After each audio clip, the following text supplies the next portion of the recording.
دریا نے نہر سے پوچھا کہ کیا تیرا دل نہیں چاہتا کہ تو سمندر بن جائے؟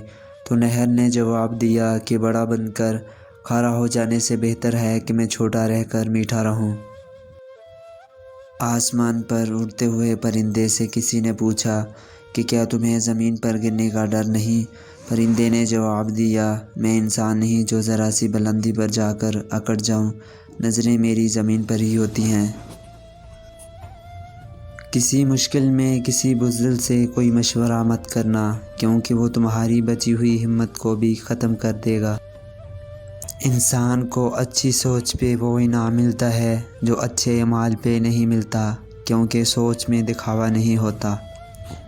وقت سب کو ملتا ہے زندگی بدلنے کے لیے، لیکن کسی کو دوبارہ زندگی نہیں ملتی وقت کو بدلنے کے لیے۔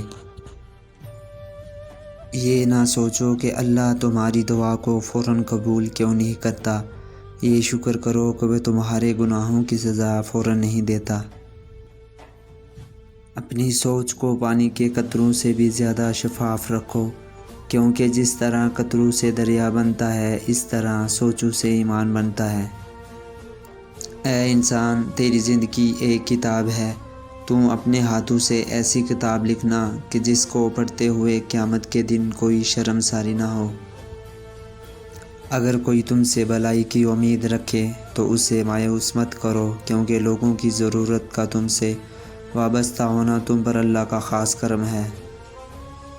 فاصلے کبھی بھی رشتے الگ نہیں کرتے اور نزدیکیاں کبھی بھی رشتے نہیں بناتی۔ اگر احساس سچے اور پرخلوص ہوں تو رشتے ہمیشہ زندہ رہتے ہیں۔ کسی کی مدد کرتے وقت اس کے چہرے کی جانب مت دیکھو، ہو سکتا ہے کہ اس کی شرمسار آنکھیں تمہارے دل میں غرور کا بیج بو دیں۔ جب تک آپ کسی کو معاف نہیں کرتے تب تک آپ نفرت، بدلے اور غصے کا بوجھ اٹھا کر پھرتے رہتے ہیں۔ کبھی کبھی ہم دوسروں کو معاف ان کے لیے نہیں بلکہ اپنا بوجھ ہلکا کرنے کے لیے بھی کرتے ہیں۔